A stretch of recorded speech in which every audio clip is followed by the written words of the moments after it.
السلام علیکم ورحمۃ اللہ وبرکاتہ۔ ناظرین، اس وقت ہم لوگ دلی کے کراول نگر، آپ کو یاد ہوگا کہ یہ وہ علاقہ ہے جہاں پر دنگائیوں نے، شرپسندوں نے جو فساد کا ماحول بنایا تھا، اور دلی شہر میں اس وقت یوں سمجھیے کہ 50 سے 54 کے قریب جانی نقصان ہوا تھا اور مالی نقصان تو کافی ہوا تھا۔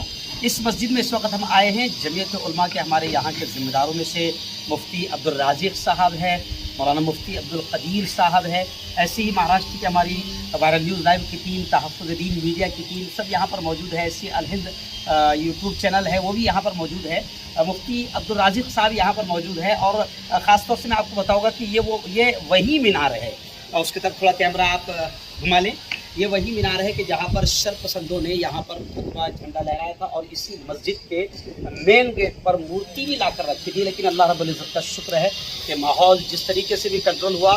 اور اس کے بعد حضرت مولانا ارشد مدنی صاحب، جو ہمارے راشٹریہ ادھیکش ہیں جمعیت علماء کے، قومی صدر ہے، اللہ نے جن سے پورے ملک میں کام لیا ہے، اس پورے علاقے میں بھی جمعیت علماء نے تقریباً، جیسے مفتی صاحب نے بتایا ہے، کہ 130 یا 35 کے قریب مکانات جو ہے وہ یہاں پر تجدید کروائے، تعمیر کروائے۔ اور یہ مسجد بھی، جس کو یہ سمجھے کہ پوری طریقے سے اگر کہا جائے تو شاید غلط نہ ہوگا کہ کافی نقصان پہنچایا گیا تھا، لیکن یہاں پر بھی جمعیت علماء کی جانب سے تجدید کاری ہوئی ہے۔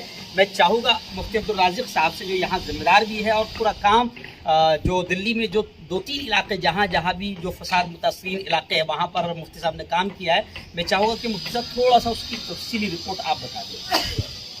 دیکھیے، یہ فساد کا جو متاثرہ علاقہ ہے، شروع دن سے یہاں جمعیت علماء ہند کی ٹیم ہی کام کرتی رہی، حضرت مولانا ارشد مدنی کی ہدایت پر۔ ہمارے ڈیلیگیشن پہلے دن سے آیا، باقی دیگر تنظیمیں اور دوسرے NGOs جو آئی ہے وہ 5-6 روز کے بعد آئی۔ جی ہم نے ان حالات میں کام کیا کہ جب فساد ہو رہا تھا، اسی درمیان ہم نے کہیں پولیس پروٹیکشن دیا، اس کے ذریعے سے ہم پہنچے، ورنہ ہمارا پہنچنا بھی مشکل تھا۔ اور خود ہمیں بھی چاروں طرف سے، خاص یہی وہ محلہ ہے کہ جہاں ہماری ٹیم کو چاروں طرف سے گھیر لیا گیا ہے۔ جی اور بہت طرح سے ہم کس طریقے سے، پولیس ہمارے ساتھ نہیں ہوتی تو شاید ہمارے ساتھ کوئی حادثہ ہو سکتا تھا۔ پولیس بھی ساتھ میں تھی اور بڑی حکمت عملی کے ساتھ ہم یہاں سے نکلے تھے۔ یہی مسجد ہے، جیسے کہ آپ نے فرمایا کہ اسی کے مین گیٹ پر ایک مورتی رکھی گئی تھی، پولیس کے توسط سے ہم نے اس مورتی کو ہٹایا، اور اس مینار پر بھگوا جھنڈا لہرا دیا گیا تھا، جو ایک غیر مسلم نوجوان کی مدد سے ہم نے اس کو اتارا۔ اور پھر اس مسجد کا پورا تجدید کاری کا کام جو بھی ہوا ہے وہ جمعیت علماء ہند کی طرف سے ہوا، اور اس علاقے میں اطراف میں کافی مکانات ہیں۔ پوری شمال مشرقی دہلی میں تقریباً 130 مکانات ہیں، 3 مساجد ہیں، باقی ایک قبرستان ہے، اس کی باؤنڈری ہے، اس کو بھی دیکھیے۔ نفرتوں کا اس سے اندازہ لگایا جا سکتا ہے کہ جو قبرستان ہے، جس کی باؤنڈری ہم نے کرائی، مکان بنایا، اس میں جو ایک رہنے کے لیے جو وہاں کے چوکیدار ہے اس کے لیے تھا پانی کی ٹنکی، کہ شر پسندوں نے اس قبرستان کی باؤنڈری کو توڑا، اس مکان کو توڑا، اور اس کے اندر جو لکڑیاں تھیں ان کو اٹھا کے قبروں کے اوپر رکھی، ان میں آگ لگائی، ان میں بھی آگ لگائی۔ یعنی اس سے اندازہ ہوتا ہے کہ کتنی نفرتیں ان کے اندر بھری گئی اور کس طریقے کی شر پسندی تھی۔ لیکن جمعیت علماء ہند کی ٹیم مسلسل کام کرتی رہی اور کسی چیز سے نہیں گھبرائی۔ پورے علاقے کا سروے کرنے کے بعد رپورٹ دینا، اور پھر ان تمام تعمیری کام کو کرنے کے ساتھ ساتھ ریلیف کا کام کرنا۔ جو نقد ضرورت تھی، راشن کی ضرورت تھی، وہ ان کو دیا گیا۔ بہت ساری بچیوں کی شادیاں کی اور ابھی تک کی جا رہی ہے۔ بہت سارے چھوٹے چھوٹے کاروباریوں کو کاروبار پہ کھڑا کیا گیا، جن کو آٹو رکشہ تھا اس کو وہ دیا، ای رکشہ تھے وہ خرید کر کے دیے گئے، ریڈی پٹری تھی نئی بنوا کر کے وہ دی گئی۔ کچھ کاروباریوں کو نقد کی شکل میں مدد کی گئی تاکہ وہ اپنے کاروبار پر کھڑے ہو سکے۔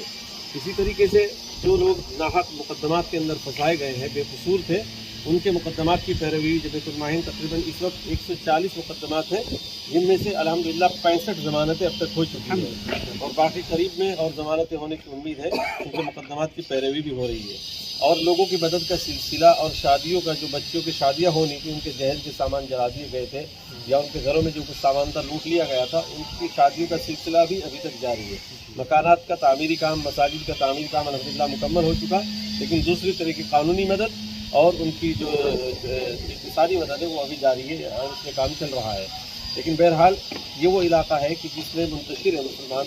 اس مسجد کے اطراف میں تقریباً 100 مکانات ہوں گے، لیکن ایک گلی میں نہیں ہے، ایک گلی میں 3-4 مکان ہے، 1-2 مکان ادھر، 1-2 ادھر ہے۔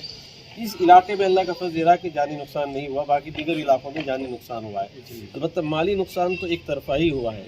جتنے مکانات جلے ہیں بمشکل تمام، تقریباً پورے اس علاقے میں 200-250 مکانات جلے ہیں، جن میں سے 2 یا 3 مکان وہ غلطی سے غیر مسلم بھائیوں کے جلے ہیں، وہ بھی انہی لوگوں سے جلے ہیں، ہمارے کسی آدمی نے نہیں جلائے۔ جتنی دکانیں جلی ہیں، 4 یا 5 دکانیں ایسی ہیں 300-400 دکانوں میں سے جو غیر مسلموں کی، باقی سب مسلمانوں کی ہیں۔